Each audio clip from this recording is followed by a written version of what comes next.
স্বাগতম দা ওয়েবে। আজকে মা আর আমি বেরিয়েছি একটা জায়গায় যাওয়ার জন্য। জায়গাটা হচ্ছে সন্দেশখালী। সন্দেশখালীর মধ্যে কালীনগর বলে একটা জায়গা আছে, সেই জায়গাটাতে। সেটায় যাচ্ছি একটা বিশেষ কারণে, সেটা হচ্ছে আমার এক জেঠুর ছেলের বিয়ে, মানে আমার ভাইয়ের বিয়ে। তো বেরিয়ে পড়েছি, সন্ধ্যের সময় বিয়ে, কিন্তু হচ্ছে আমরা একটু দেরি হয়ে গেছে বেরোতে। 2টো আড়াইটের দিকে বেরিয়েছি বাইকে, প্রায় তাও 2 ঘন্টা 2.5 ঘন্টা লাগবে। তো এই জায়গাগুলো, মানে আমি আসিনি কখনো এই দিকটা। এই দিকটা এত সুন্দর জায়গা দেখতে, চারিদিকে শুধু জলাশয়। আর ওদের বাড়িতে যাওয়ার জন্য একটা নদী পার হতে হয়। তো নদীতে উঠলে, মানে নৌকার উপরে উঠলে আমার যেন কেমন কেমন লাগে। তো যাই হোক, আজকে একটা নতুন অভিজ্ঞতা হবে, মানে অনেকদিন পরে এরকম নতুন পরিবেশে যাচ্ছে। তো দেখা যাক। খুব গ্রাম্য পরিবেশ। আর মানে শুধু গ্রাম্য পরিবেশ বলে নয়, মানে এর আশেপাশে সব জলাশয়। তো সেই জন্য একটু অন্যরকম আবহাওয়া পাবো।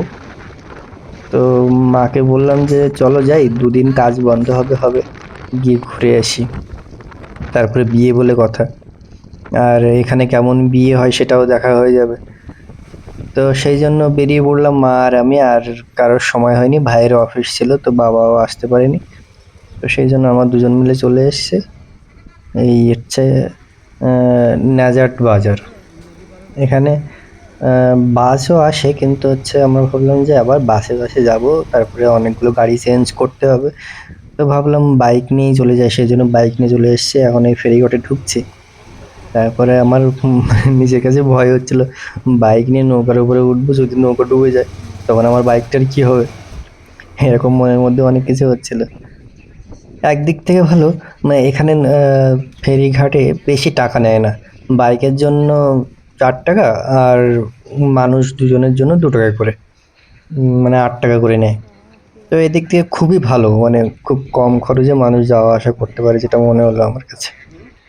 এখানে দেখুন, অন্যরকম পরিবেশ, এরকম নদী, এতটা বড় নদী, মানে আমাদের আশেপাশে তো এরকম নদী নেই। তো নদীটা দেখেও ভালো লাগছিল, মনে হচ্ছিল এখানে কিছুক্ষণ দাঁড়াই, কিন্তু দাঁড়ালে তো হবে না। আবার সন্ধ্যের সময় বিয়ে শুরু হয়ে যাবে, তো আমাদেরকে টাইম মতো পৌঁছাতেও হবে। তো সেই জন্য মাকে বললাম চলো এগিয়ে যাই। তারপরে এখান থেকে এই ঘাট দিয়ে যাচ্ছিলাম, মায়ের হাতে ফোন ধরে দিয়েছিলাম, মা তুমি ফোনটা নিয়ে আসো। আমি গাড়িটা নিয়ে আগে বেরিয়ে যাচ্ছিলাম, মায়ের ভিডিও করছিল। তো দেখুন কত সুন্দর লাগছে দেখতে, আর একটু মেঘলা মেঘলা ওয়েদার ছিল, আরো বেশি ভালো লাগছিল।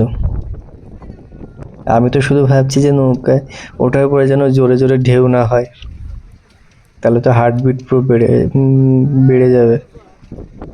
কিন্তু এটা একটা প্রবলেম যে এখানে এই যে বাইক নামানো তোলার জন্য প্রচুর প্রবলেম হয়।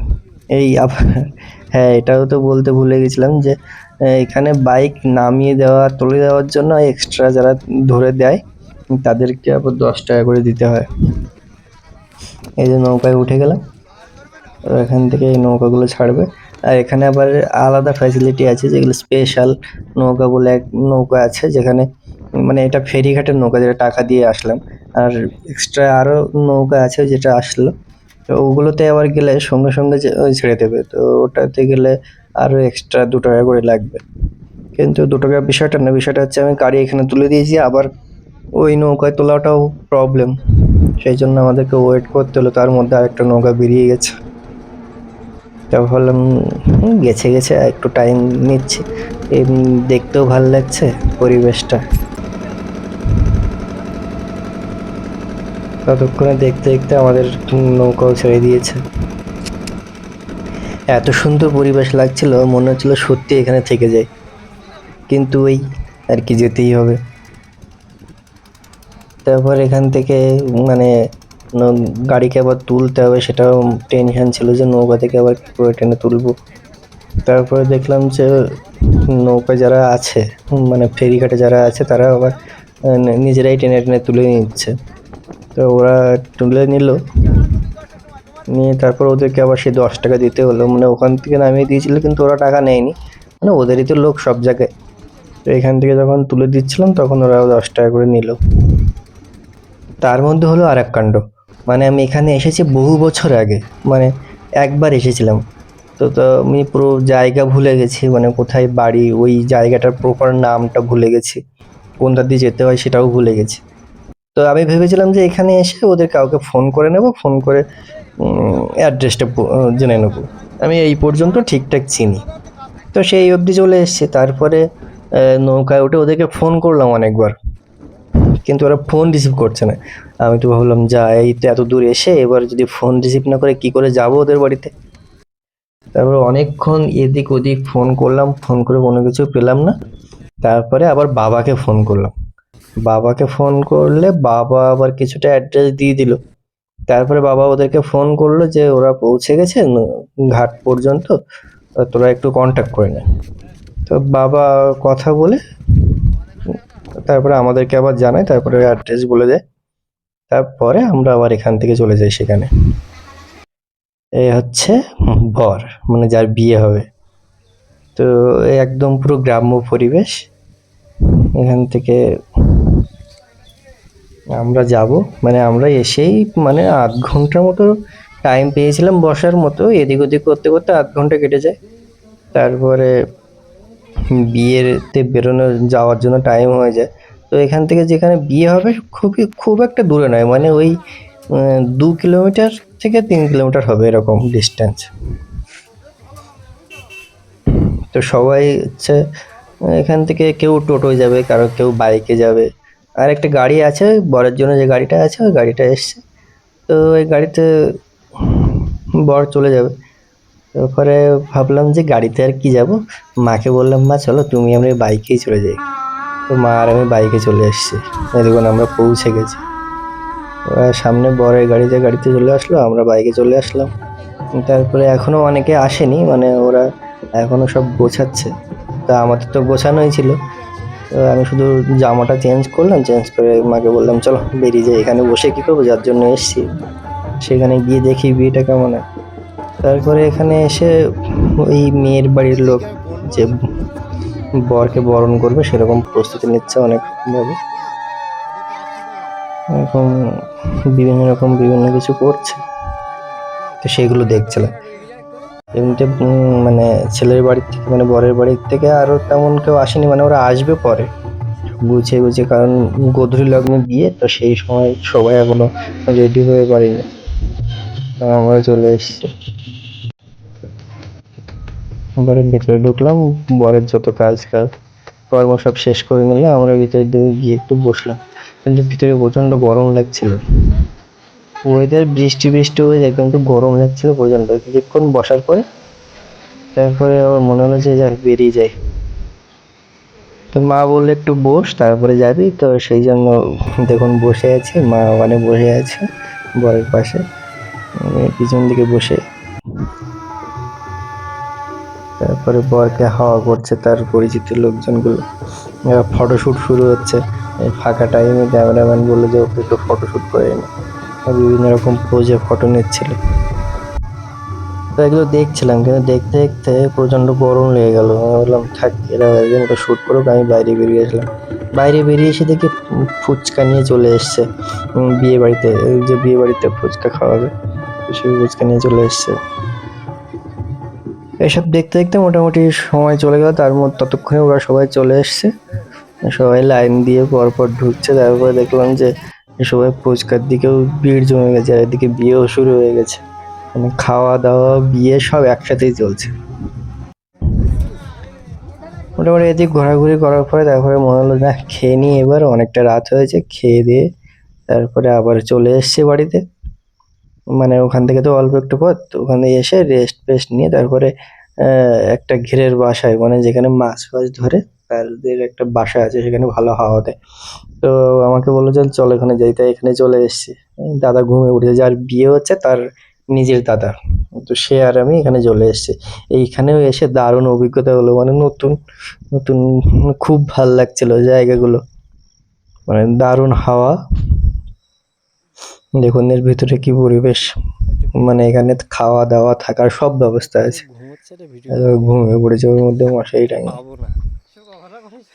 নতুন নতুন অভিজ্ঞতা হচ্ছিল, ভাল লাগছিল, কিন্তু ভয়ও লাগছিল যদি ফোনটা নিয়ে কেউ চলে যায় রাতের মধ্যে, কেউ তো নেই, শুধু দুজনে।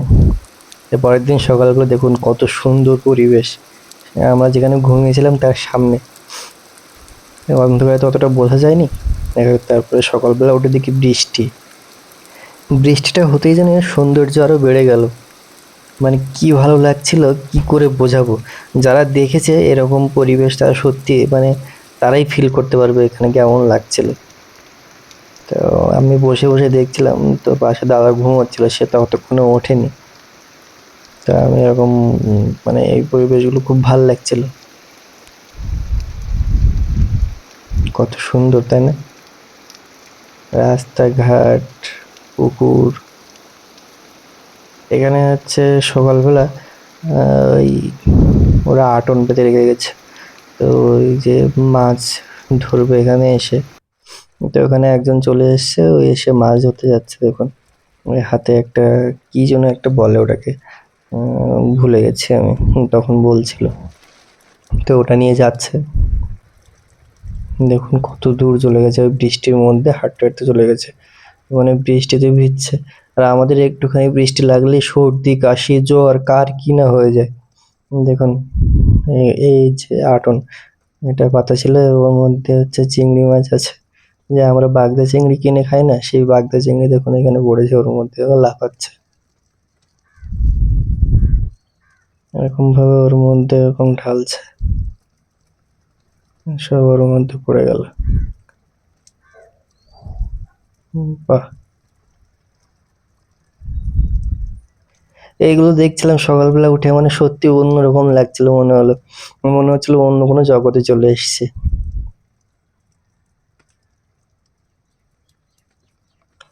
তারপরে ওইগুলো এনে ওই হচ্ছে একটা হাঁড়ির মধ্যে ঢাললো, দেখুন এইগুলো পড়েছে ওর মধ্যে, এইগুলো বাজারে বিক্রি করতে নিয়ে যাবে, আমরা যেগুলো কিনে খাই। মনে হচ্ছিল এখান থেকে কিনে নিয়ে যাবো, কিন্তু আমি তো সেদিন কখন বেরোবো সেটা তো বুঝতে পারছিলাম না, তো ওই জন্য আর কেনা হয়নি। তারপরে দেখুন আবার হচ্ছে ওই দাদার সাথে, মানে শ্বশুর বাড়িতে চলে যাবে বলে আমরা চলে এসেছিলাম দাদার সাথে আবার একটু ফেরিঘাট পর্যন্ত এগিয়ে দিতে, এই যে শ্বশুর এনে, তো এনাকে হচ্ছে ছাড়তে এসেছিলাম। তো সেই জন্য বললাম চলো যাই, আমি ঘুরে আসি। টোটো নিয়ে চলে এসেছি, টোটো এসে তখন তো বৃষ্টি পড়ছে সেরকম, আমি শুধু নদীটাকে দেখবো বলে আবার তাদের সাথে চলে এসেছিলাম, যে নদীটাও দেখা হবে, ঘোরাও হবে। সকালবেলা উঠে এই করছি পুরো, মানে ভালো টাইম কাটিয়েছি বলতে গেলে। মানে অনেকদিন পর যেমন কেউ ঘুরতে যায় বাইরে, সেরকম ফিল হয়েছে আমার। তারপর ওখানে বাজারে, ওদের বাজারটা দেখলাম পাইকারি বাজার, মানে এখানে খুব কম দামে সবজি ফল পাওয়া যায়, মানে সব কিছুই। তারপরে এখান থেকে টিফিন টিফিন করলাম সকালবেলা। এখন কাঁঠাল নিয়ে যাচ্ছে ঝুড়িতে করে, আমার তো কাঁঠাল দেখেই লোভ হচ্ছিল, গাড়িতে গাড়িতে করে কাঁঠাল নিয়ে এসছে, এগুলো সব ঝুড়িতে করে কেউ কিনে নিয়ে চলে যাচ্ছে।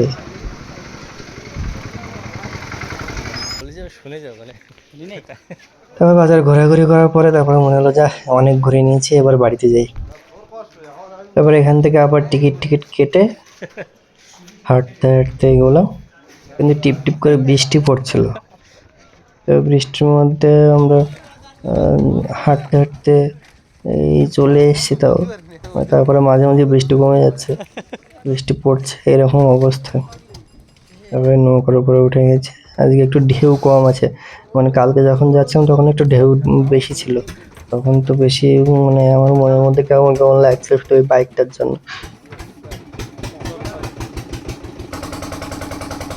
দেখুন কত সুন্দর লাগছে, একদম পুরো জল, মানে হালকা ঢেউ ঢেউ লাগছে না, এটা বেশি ভালো লাগছে,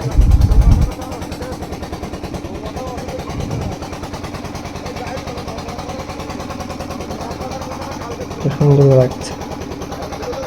মানে সত্যি কথা বলতে অনেক দিন পর এরকম একটা পরিবেশ দেখলাম, আমার আমার কাছে ভীষণ ভালো লাগছিল।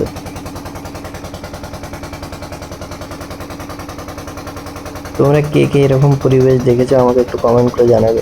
বা এর থেকেও ভালো কোথাও জায়গা আছে যদি, তাহলে কখনো যদি সময় হয় তাহলে এরকম জায়গায় ঘুরে আসতে বেশি ভালো লাগে। মানে মানে আমাদের ভারতবর্ষের মধ্যে এত সুন্দর সুন্দর জায়গা আছে, মানে না ঘুরলে বোঝা যাবে না কোথায় কি আছে। আমরা এপারে চলে এসেছি, এবার এখান থেকে উপরে উঠতে হবে। নৌকা থেকে উঠতে গেলেও যেন ভয় হয়, না পা স্লিপ করে পড়ে যায়, এরকম অবস্থা। এইখান থেকে কালকে বাইক তুলতে গিয়ে কি ভয় না হচ্ছিল যদি স্লিপ করে পড়ে যায়। মানে একা একা তোলা যাবে না, পেছন থেকে কাউকে ঠেলতে হবে, তারপরে গিয়ে বাইক উঠবে, এরকম অবস্থা। আর এই জায়গাগুলো প্রচন্ড স্লিপারি জায়গা, মানে হাঁটতে গেলেও ভয়। দেখুন সবসময় এরা জল পরিষ্কার করে রাখছে। এখানে মাছ বিক্রি হচ্ছিল, এই মাছগুলো নিয়ে না হচ্ছে নদীতে ছাড়ে ওরা, নদীতে বলছে সরি পুকুরে ছাড়ে, যেগুলো সেগুলো চাষ করে সেগুলো। আমরা এই টোটোতে করে এসেছিলাম, এই দাদার টোটো, এই টোটোতে করে আমরা চলে এসেছিলাম, এটা টোটোতে করে ঘুরছিলাম আমরা। এখান দিয়ে ব্রিজ হবে, আমরা যে নদীটা পার হয়ে আসলাম ওই নদী পার হওয়ার মতো ফেরি আর থাকবে না, তখন এখান দিয়ে ব্রিজ, সোজাসুজি ব্রিজ হয়ে আসবে। তো ওরা আমাকে বলছিল যে এখানে ব্রিজ হবে পরে। তো ব্রিজ হলে তখন ওই নৌকায় ওঠার মজাটা থাকবে না যেটা এখন লাগছিল, কিন্তু এখানকার মানুষের জন্য ওটা সুবিধা হবে। ওরা বলছিল যে এটা হলে যাতায়াত ব্যবস্থা খুব ভালো হয়ে যাবে। এটা সত্যি ভালো হবে, কারণ ওই কখন নৌকা আছে কখন আসবে এই জন্য ওয়েট করতে হয়। আর তার উপরে 8:30 9টার পরে নাকি আর চলে না, তো সেটা একটা অসুবিধা। কলকাতা থেকে যাওয়া আসা করার জন্য ওদের জন্য খুবই অসুবিধা হয়।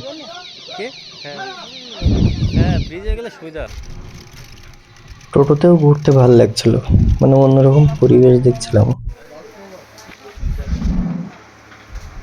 এখান থেকে আবার আস্ত কেনা হচ্ছিল নতুন বইয়ের জন্য, আস্ত কেনাকাটি করে তারপরে আবার দেখুন আস্ত,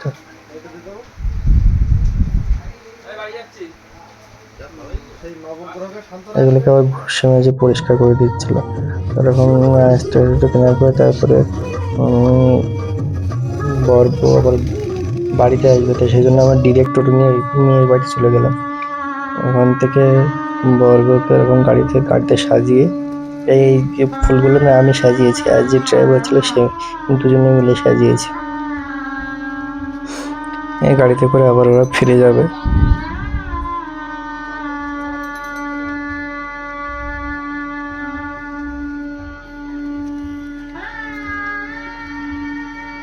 নতুন বউ আসছে, তার বাড়ির লোকজন সবাই এসে গাড়িতে তুলে দিচ্ছে।